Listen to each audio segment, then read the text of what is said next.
Hello, everybody. Thank you for joining. If it's your first time here, welcome. If you've been here before, thank you so much for returning.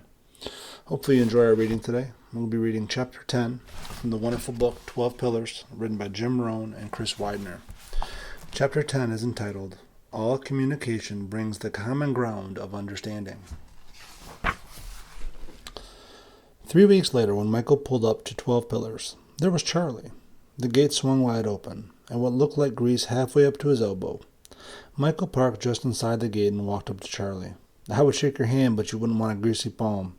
This time I agree with you. Well, you won't be much help then, will you? Charlie said, smiling. I'm going to be your tool-hander-overer, Michael said, impressed with his new word. Hander-overer? I haven't heard that one before. Oh, yeah. I am one of the county's best tool-hander-overers. I've been practicing for years. I'll be the judge of that. Come on over, and I'll show you what I am doing. Each of these gates weighs over 1,000 pounds. Today they would be made much lighter with more modern materials. But that's what was available when it was done. Because of that, it has a huge motor and mechanism. I knew that I needed to replace some of the bearings and repack them. That's what the grease is for. It's kind of messy, but necessary. Boy, Miss Davis would have had a fit if she couldn't get out to do her shopping if I let her break down. I've never met her either. What is she like? Oh, a fine lady. Very beautiful. Treats her husband like a king. Theirs is a great marriage in that house. But enough about that. You are here to work and to learn the next 2 pillars of success, right? Let's see. There are 3 more, so we are at number 10 and 11. That's right, at least by my calculations. Let's start with number 10 then. Okay. First, hand me the 7/8 wrench there behind you. Michael dug a bit and found it, gave it to Charlie. Nice handover. I told you. Charlie went to work, but talked over his shoulder. Michael wasn't much for mechanics, so he enjoyed looking on and seeing what he could see. Number 10 is all about communication. Mr. Davis always says that some success is based on human relationships, and communication is the foundation for people working together. It is extremely important. In fact, he says, and I quote, communication is 2 or more people working together to find common ground of understanding. And when they find that common ground, they are positioned to have tremendous power together.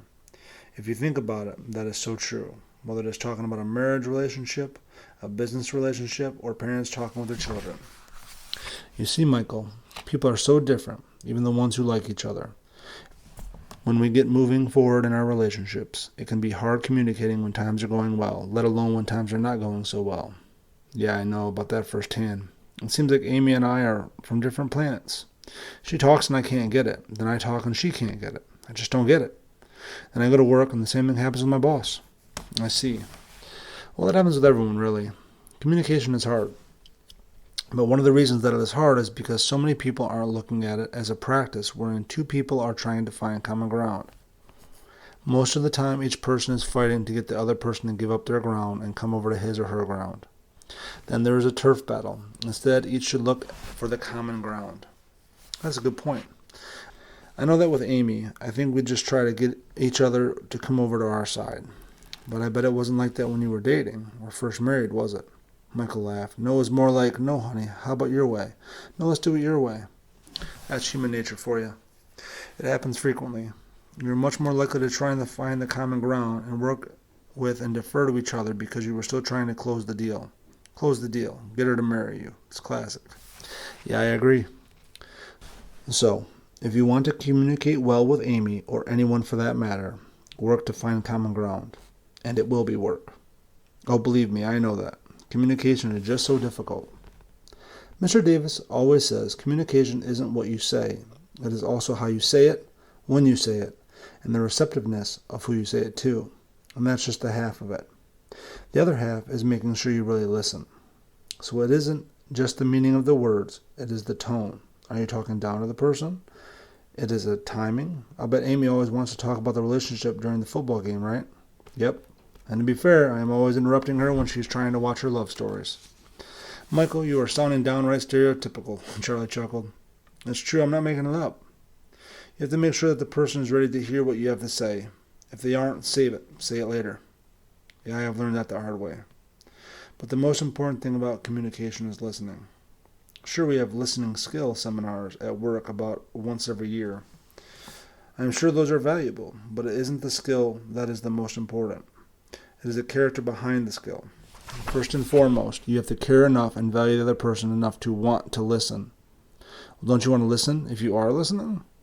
Michael, this is a perfect point. Mr. Davis always says that most people aren't listening. They are merely waiting for the other person to take a breath so they can interrupt them and speak their own mind. I guess that's true.